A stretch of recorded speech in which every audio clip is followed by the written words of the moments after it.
tal? ¿Cómo están todos? Frito.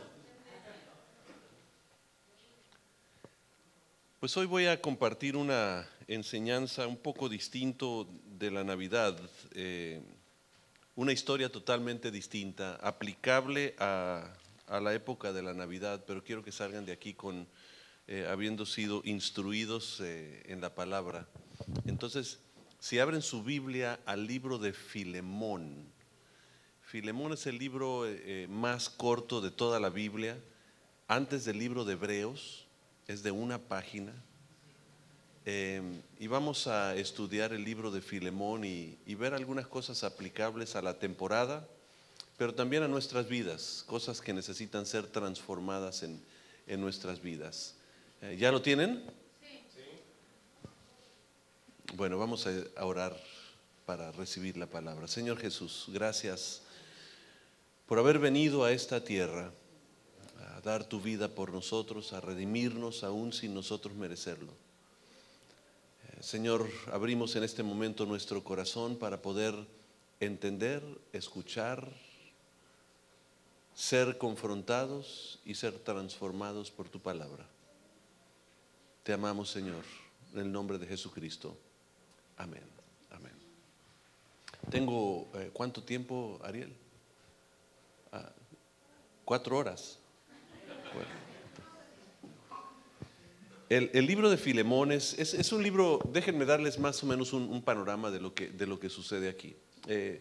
Fue escrito en cárcel, Pablo lo escribe en cárcel a un amigo de él que se llama Filemón.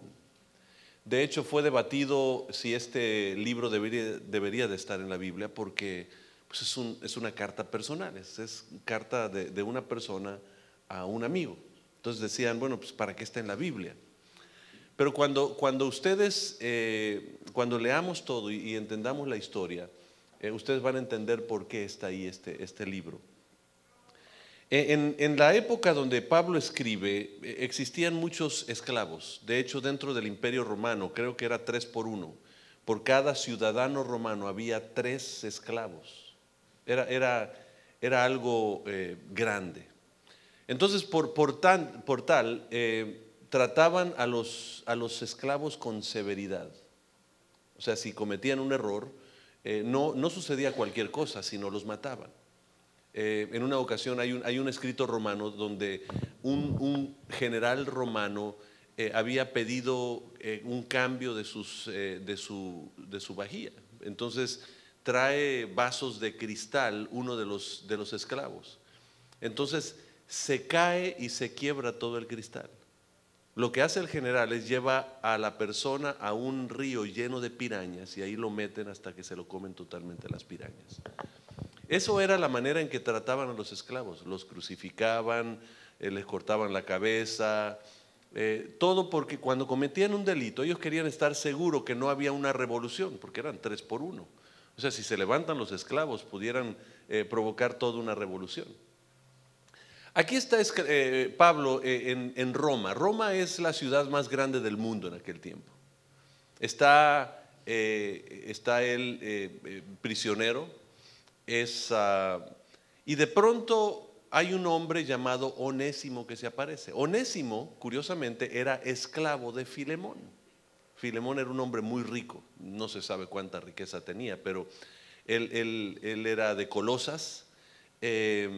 Había recibido a Cristo en Éfeso, tenía muchos esclavos, cristiano y con esclavos. Yo sé que eso como que no concuerda, sí, pero era la transformación en la vida cuando Dios viene a tu vida, cuando Cristo viene a tu vida, empieza el proceso. Entonces él estaba en su proceso. Entonces Pablo como autoridad, cuando llega Onésimo, curioso cómo lo encuentra, porque Onésimo decidió salirse y fugarse de la autoridad de Filemón. Y no solo se va, sino se lleva cosas con él. Imagínense irme con las guitarras y todo eso, salir de aquí y decir, y todo, y al rato Ariel está diciendo, oye, ¿dónde está la guitarra? ¿Dónde está la batería? Se la llevó Fermín y se fugó, ¿no? Entonces él se fugó con todo y pertenencias. Entonces no solo se había ido, que era una pérdida para Filemón, Y Filemón, como era un hombre que sabía leer y escribir, los esclavos que sabían leer y escribir eran muy escasos. Entonces, los que sabían era muy caro. En relación al término de hoy, Filemón costaría aproximadamente $1,500,000. Eso era lo que él costaba. Entonces imagínense para Filemón perder $1,500,000. O sea, hasta el más rico no le gusta perder dinero. Entonces se va Filemón, pero no solo se va él, se lleva pertenencias. Entonces ahora es fugitivo, y entonces lo andan buscando. Entonces él dice, pues me voy a ir a Roma, porque en Roma es la ciudad más grande del mundo. ¿Quién me va a conocer ahí?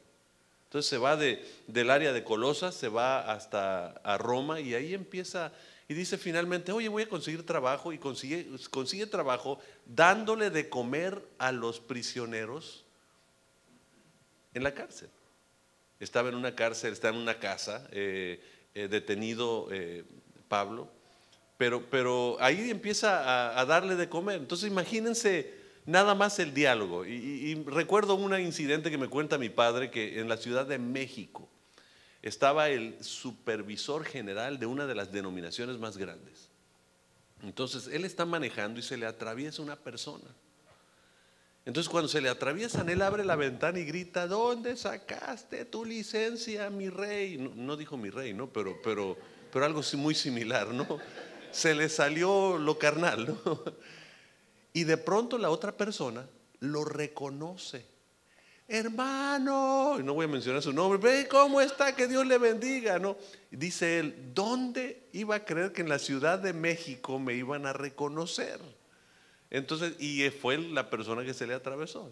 Entonces, imagínense esto, el diálogo entre Pablo y Onésimo, y de pronto le está dando comida y dice, oye, ¿cómo te llamas? Pues me llamo Onésimo. Ah, pues Onésimo, tu nombre significa útil. Wow, qué buen nombre. Oye, ¿de dónde vienes? De Colosas. De Colosas, curioso, yo conozco Colosas. A ver, ¿y qué hacías allá? Ah, pues trabajaba para Filemón. Filemón, mi gran amigo. Entonces, imagínense cómo se puso en ese momento Onésimo, ¿no? Se le baja el corazón, la sangre, todo eso. Pero algo curioso sucede. Esa es la oportunidad. El apóstol Pablo no perdía oportunidades, y era la oportunidad para poder compartirle el evangelio a Onésimo y que algo surgiera. Entonces ya ven el panorama de lo que está sucediendo, y ahora él escribe una carta y le dice, sabes que en todo esto yo voy a escribir una carta a mi amigo Filemón y se la vas a regresar. Ahora, tú sabes que si él regresa, a él le toca muerte. O se puede ir a otro lado. Pero ya se encontró con Pablo. Entonces, pero si no regresa, ya habiendo recibido a Jesucristo a arreglar la situación, pues está cometiendo un delito ante Dios. Está fallándole a Dios, porque Dios anhela que tú arregles tus situaciones. Entonces agarra y escribe la carta y dice, sabes que llévasela personalmente a mi amigo Filemón. Y mire, esta es la carta. Pablo, prisionero de Jesucristo, y el hermano Timoteo, al amado Filemón, colaborador nuestro. Ahora, nada más está presentando, está diciendo que es un prisionero, porque cuando tú eres prisionero de Jesucristo, eres libre de todo lo demás. Cuando no reconoces que eres esclavo y prisionero de Jesucristo, entonces tenemos problemas siendo esclavos de hábitos, de pecados, de cosas en nuestra vida, porque no nos hemos sometido a la autoridad de Jesucristo. Él podía haber dicho, aquí soy prisionero de estos judíos que me acusaron falsamente, y podía haberse quejado, pero no. Él entendía que en todo en su vida había un plan de parte de Dios para él. Sigue el versículo 2, dice, a la amada hermana Apia y Arquipo, nuestro compañero de milicia. Ahora, Pablo usa mucho juego de palabras, era un hombre muy inteligente. Entonces usa juego de palabras. Obviamente en el encabezado de una carta tú escribes y obviamente saludas a la familia. Entonces Apia obviamente se sabe que era la esposa de Filemón. Arquipo obviamente es el hijo de Filemón. Entonces, pero no solo eso, para que noten la profundidad de cómo escribe Pablo, a que no se imaginan qué significa Apia. el nombre, significa amada hermana. Arquipo, el hijo, significa compañero de milicia. Y de pronto en toda la carta va a jugar con esos, con los nombres y con los significados, porque él sabía que Filemón era no solo un hombre preparado, un hombre rico, le gustaba leer cosas que tenían esencia. Entonces él escribe exactamente al corazón de él. Entonces dice: gracia y paz a vosotros de Dios nuestro Padre y del Señor Jesucristo. Doy gracias a mi Dios, haciendo siempre memoria de ti en mis oraciones, porque oigo del amor y la fe que tienes hacia el Señor Jesús para todos los santos. Y empieza, número uno, empieza a alabar a Filemón. Los escritos, los filósofos del antiguo, y los maestros, lo que usaban es, primero empezaban hablando las cosas y las virtudes de la persona. Aquí empieza a hablar de las virtudes. He escuchado de tu fe, he escuchado las cosas buenas que estás haciendo. Porque cuando tú empiezas con virtudes, primero tocas el corazón. Si yo llego con Ariel y empiezo a decirle: es que estás haciendo todo mal y todo esto, pues inmediatamente pues pongo un rechazo. Pero si llego y digo: wow, qué impresionante tienes todo, qué suave cómo me recibieron, qué bueno que me dejaste entrar con el café, gracias, qué buena onda eres, pues él va a decir: híjole, soy buena onda. Y después puedo decir: pero ya abrí el momento para el diálogo en las relaciones matrimoniales. Lo mejor no es empezar con las quejas que tú tienes de tu pareja, sino con las virtudes que tu pareja tiene. Habla de las virtudes y después dice: y también me gustaría agregarle a eso que nos faltó este día esto. Pues sí es cierto, ¿no? Abre el panorama para el diálogo. Y Pablo sabía, número uno, que era inteligente. Segundo, muy estudiado. Pero segundo, sabía que si él empezaba con las virtudes, iba a abrir el corazón de Filemón para recibir la noticia que le está por dar. Ya se imaginan. Dice: porque oigo del amor y de la fe que tienes hacia el Señor y para todos los santos. Versículo 6: para que la participación de tu fe sea eficaz en el conocimiento de todo el bien que está en vosotros en Cristo Jesús. Pues tenemos gran gozo y consolación en tu amor, porque por ti, oh hermano, han sido confortados los corazones. Y habla mucho del amor de Filemón, porque ¿a qué no saben qué significa Filemón? El que ama, el que abraza. Fileos, el que ama como amigo, el que sabe recibir. Entonces lo está mencionando. A Arquipa, la amada hermana, a Apia, la amada hermana, Arquipo, el compañero de milicia, y tú, Filemón, el que has amado a los creyentes. Y de pronto ahora dice: ahora sí, listo, en sus marcas, listo, fuera. Por lo cual, aunque tengo mucha libertad en Cristo para mandarte lo que conviene. Dice: yo soy autoridad, yo soy un apóstol, yo tengo posición, o sea, yo establecí la iglesia donde tú estás. Tú recibiste a Cristo cuando yo compartí en Éfeso. O sea, todo esto ha sucedido. Yo tengo autoridad para poder decirte lo que tienes que hacer. Pero hay una cosa muy profunda que vamos a aprender hoy. Cuando nosotros tocamos el corazón de la gente, logramos más cambios que cuando nosotros nos presentamos con autoridad. Hay gente que llega y se presenta con autoridad: y ustedes, si no hacen esto, se van al infierno todos, ¿no? Tú puedes decir eso, pero lo que provocas a veces es rechazo en la gente. A lo mejor estás diciendo la verdad, pero te rechazan porque no has dicho las cosas con sabiduría. Y Pablo llega y dice: fíjate que yo tengo la autoridad para ordenarte hacer cualquier cosa, porque yo soy el apóstol. Yo soy el que ordena en esta región. Yo soy el que establecí esta iglesia. Y dice: pero más bien te ruego por amor, siendo yo como soy, Pablo, ya anciano y ahora además prisionero de Jesucristo. Y ahora empieza a tocar el corazón. Dice: yo te puedo decir lo que tengo que decirte, pero ya estoy anciano. Entiende que estoy viejito.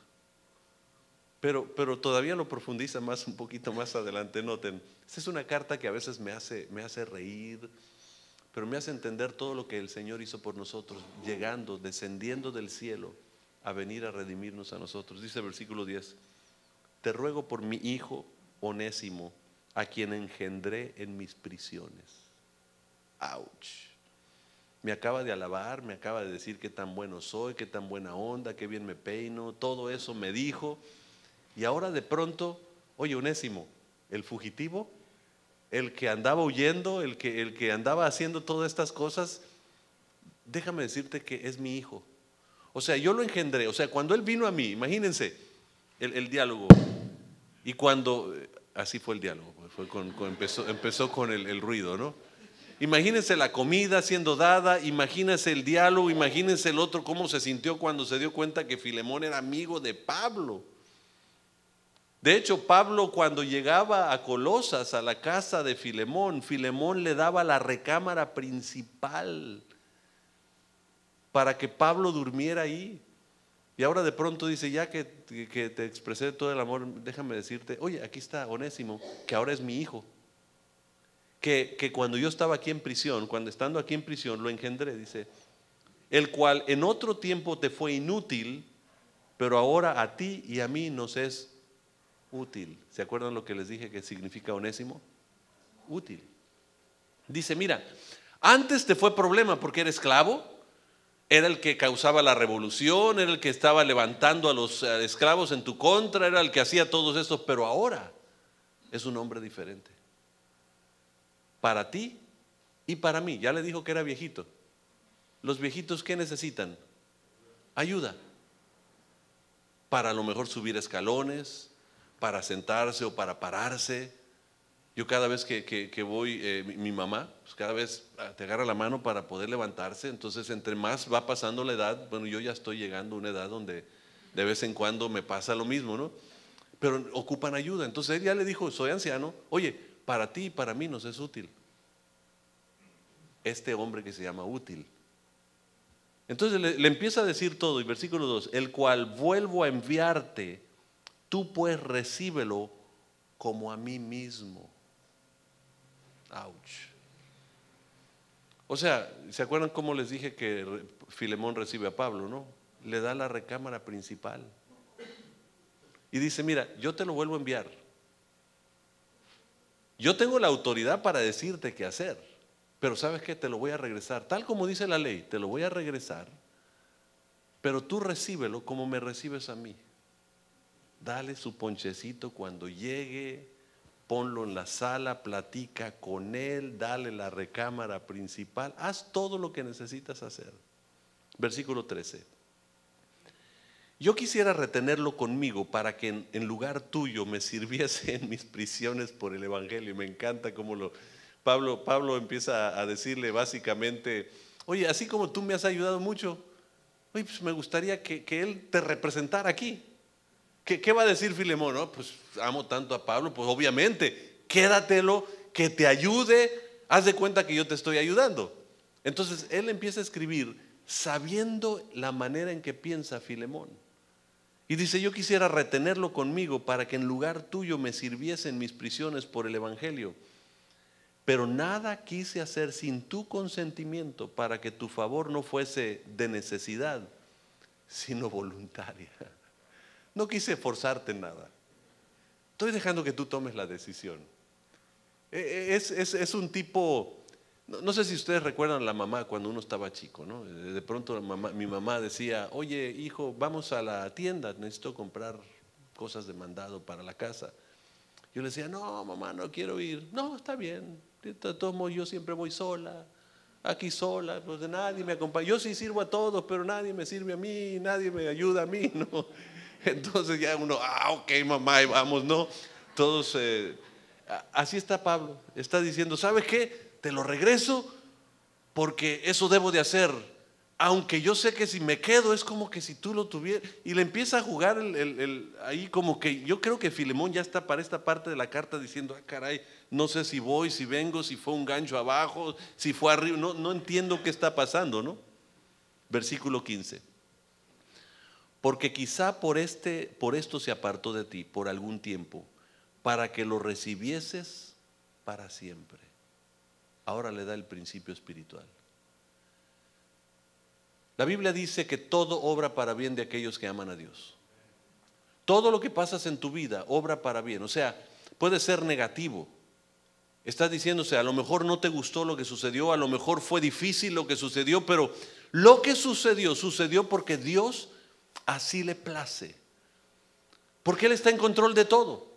Y cuando nosotros confiamos en Él, todo obra para bien. ¿Cuánto obra para bien? ¿Cuánto obra para bien? Entonces, ¿qué queda de lo demás? ¿Cuánto obra para bien? ¿Qué queda de lo demás? Es todo. Quiere decir que si tú pasas un momento difícil, Dios está haciendo algo en tu vida para transformarte, para llamarte la atención, para cambiar tu camino. A lo mejor algo te dolió mucho porque lo que Dios quiere es que voltees y te des cuenta el plan que Él tiene por este lado. Y de pronto dices, ¿sabes qué? Se apartó de ti, sí, fugitivo, se llevó cosas, aquí ahora me está sirviendo con esas cosas que se llevó. Pero por esto lo apartó el Señor, para que llegara aquí y de pronto se encontraran conmigo, porque de toda la gente, 1,5 millones, no sé cuántos había más o menos en Roma en aquel tiempo, 2 millones, en la capital romana, y de todos los lugares fue a dar a la cárcel, a dar comida a los que estaban ahí arrestados, y ahí estaba Pablo, y Pablo le comparte. Ahora, ¿ustedes llaman eso casualidad? No, es plan de Dios.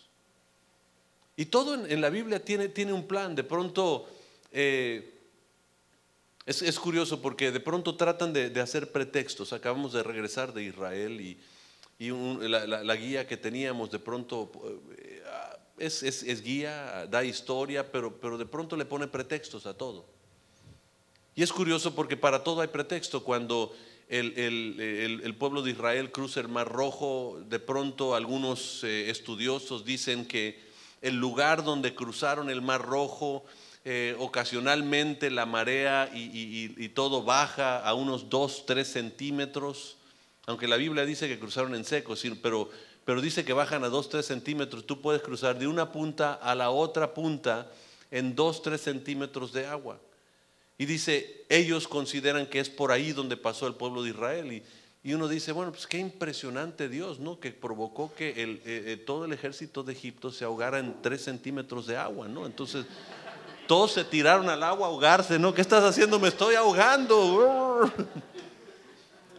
Es impresionante que la ciencia, por más que le busca, no le haya una solución de pretexto a las cosas de Dios. El sol se detiene en una ocasión. Josué oró. Pero es interesante porque NASA encuentra que cada tanto tiempo hay fenómenos sobre la Tierra, y que esos fenómenos tienen que ver con la relación de la Tierra con la Luna. La Tierra está girando alrededor del Sol igual que Marte, pero hay ocasiones donde se encuentran y hay momentos donde han estado más cerca que nunca, que provoca fenómenos sobre la Tierra, Marte con la Tierra. Y empezaron a ver las fechas NASA y empiezan a poner fechas donde ocurrieron cosas, y dicen, mira, aquí cayó un bólido del cielo, aquí pasó esto. Y en las fechas donde Josué está orando, dicen que es el momento donde estuvo más cerca la Tierra a Marte que jamás ha estado, que creen que dejó de girar la Tierra por un momento. Entonces tú dices, y de pronto salió, dice, esto explica que lo de la Biblia no es sobrenatural, sino es un fenómeno natural. Entonces yo digo, wow, qué impresionante. Provocó Dios que naciera Josué, se entrenara, se preparara, y en el momento que iba a girar Marte al lado de la Tierra para dejar o sostener esto y detenerlo, en ese momento se hincó, levantó sus manos y dice, Señor, ayúdanos, y en ese momento se detiene el sol. Qué impresionante, un cálculo exacto. O sea, yo no sé tú, pero yo digo, pero todo obra para bien de aquellos que aman a Dios. No importa qué pase en tu vida, entiende que Dios está hablándote. Y aquí Pablo le dice a Filemón: Filemón, para esto se apartó de ti por algún tiempo, para que lo recibieses para siempre, porque ahora no regresa como tu esclavo, regresa como tu hermano. Versículo 16: ya no como esclavo, sino más que esclavo, como hermano amado, mayormente para mí, pero cuanto más para ti, tanto en la carne como en el Señor. Así que, si me tienes por compañero, recíbele como a mí mismo. Ouch, ahora sí ya dio el último golpe. Si de veras me amas, si de veras me respetas, si de veras estás conmigo, entonces tú recíbelo como me recibes a mí. Ámalo, recíbelo. Versículo 17, 18. Y si en algo te dañó o te debe, ponlo a mi cuenta. Yo no sé ustedes, pero yo hasta donde sé, los que están en la cárcel no reciben mucho dinero. Entonces Pablo no tiene mucho dinero. Y de pronto está diciendo: a ver, te robó, al irse te quita $1,500,000, más todo lo que se llevó de tu casa, pues ponle otro $500,000, $2,000,000. Ponlo a mi cuenta, yo te lo pago. Yo me imagino Filemón leyendo, dice: ¿de dónde va a conseguir el dinero para pagarme? Está zafado, algo le hizo daño a la cárcel allá, ¿no? Y de pronto dice, nota en el versículo 19: yo, Pablo, lo escribo de mi mano, yo lo pagaré, por no decirte que aún tú mismo me debes también. Ouch.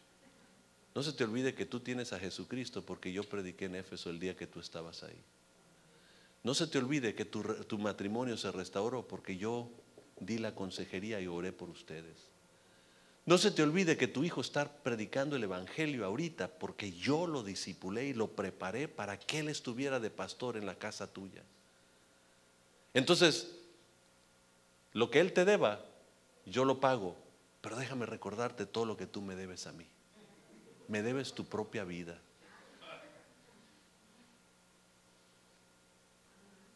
Versículo 20: sí, hermano, noten cómo termina, como todo ancianito.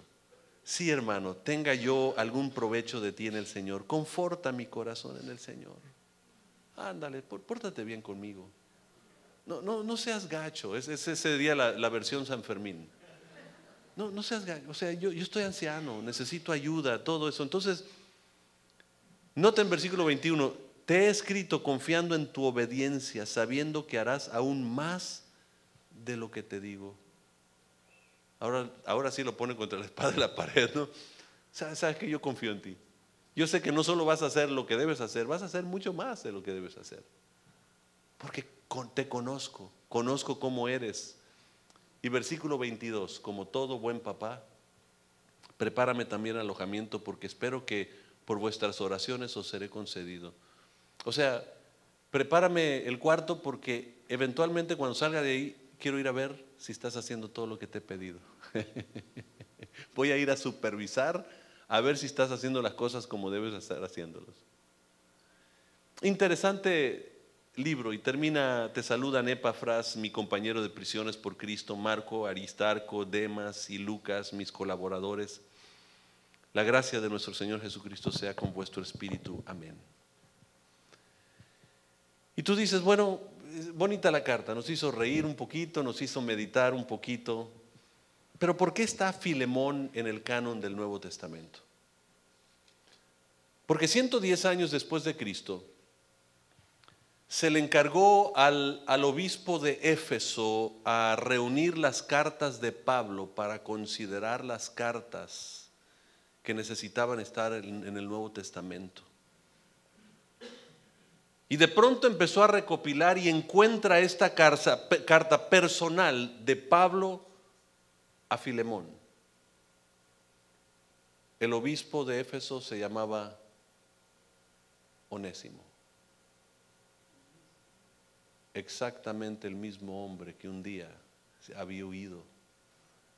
Regresa a restaurar su relación y lo que él había hecho mal, y de pronto Dios lo levanta no solo con Filemón, sino lo levanta a ser obispo de Éfeso y el primero en empezar a juntar las cartas de Pablo para considerarlas parte del Nuevo Testamento. Y yo me imagino que él empezó a leer esta carta, que me imagino que no había leído porque iba sellada de parte de Pablo para Filemón.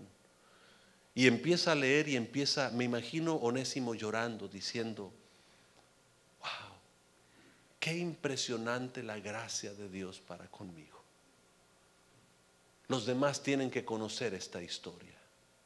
Los demás tienen que conocer la historia de la gracia y de la misericordia de Dios para alguien que no ha sido el hombre más excelente o perfecto en la vida, que ha hecho mucho daño, que ha hecho mal, pero de pronto la gracia de Dios y el amor de Dios se manifiesta por medio de una carta sencilla de Pablo a su amigo Filemón.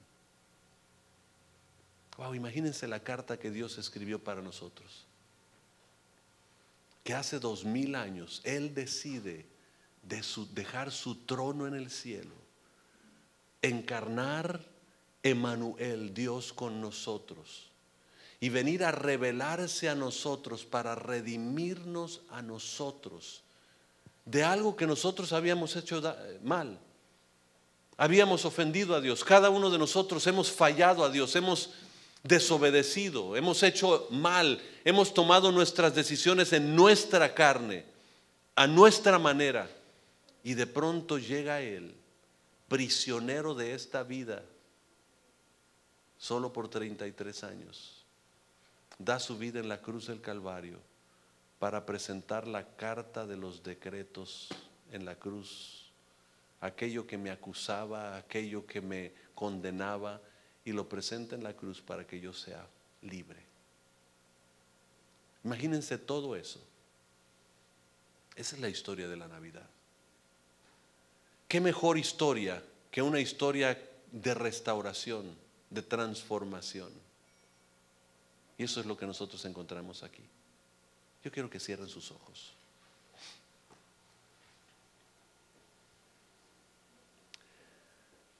En lo que ustedes cierran sus ojos y meditan un momento en lo que hemos dicho, yo quiero que entiendan que aquí hay varias cosas.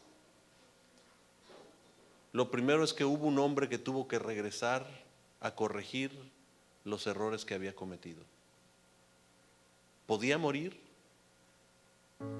pero eso no cambiaba la realidad que él tenía que regresar y corregir las cosas. Había otro hombre que tenía que perdonar. No importa qué tan grande el delito, de acuerdo a Dios tenía que perdonar. El perdón es lo más grande que puede existir. Y está Pablo aquí, que está siendo un intermediario entre los hombres. Jesucristo vino a hacer eso, para restaurar, ser intermediario para restaurar nuestra relación con nuestro Padre.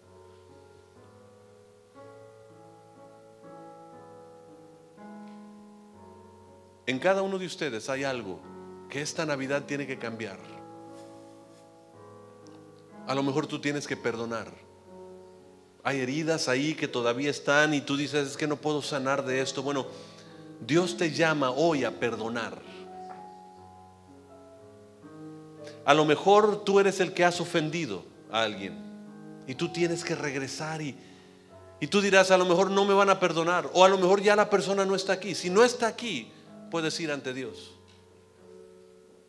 Pero si está aquí y tú dirás: no me va a perdonar, es que no importa si te perdona o no, lo importante es qué has hecho tú. Y Dios te llama a regresar a restaurar esas cosas, presentarnos ante el Señor para que las cosas sean restauradas. No hay mejor Navidad que eso. Puede ser en tu matrimonio, puede ser en tu familia, puede ser en tu vida personal, puede ser en tu trabajo, puede ser con una amistad, con un familiar.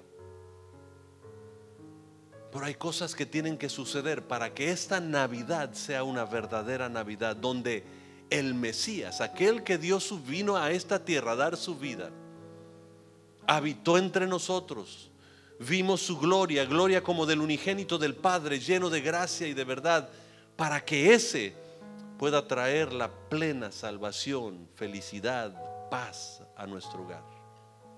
Así como lo trajo en Filemón, así como lo trajo a Onésimo. Y así como Onésimo, cuando empezó a juntar las cartas, se dio cuenta qué tan importante era este libro. Señor Jesús, aquí hay varias personas que hoy en meditación están recordando momentos importantes donde tiene que haber restauración. En algunos hay dolor, en otros hay tristeza, en otros hay incertidumbre o enojo, pero tú tienes una respuesta para cada una de esas cosas, Señor. Si solamente sabemos ir a ti y obedecer tu palabra, en el nombre de Jesucristo. Restaura, Señor, nuestra vida para que sea lo que tú necesitas de nosotros. Así, con los ojos cerrados, yo quiero que, si tú eres uno de los que dices yo necesito perdonar, levanta tu mano. Si tú dices yo necesito buscar perdón, levanta tu mano. Gracias, gracias, gracias, gracias. Pueden bajar su mano. Gracias, Señor, porque tú has hablado a nuestro corazón y tu palabra no volverá vacía. Restaurará y transformará a cada una de las personas en el nombre poderoso de tu Hijo Jesucristo. Amén.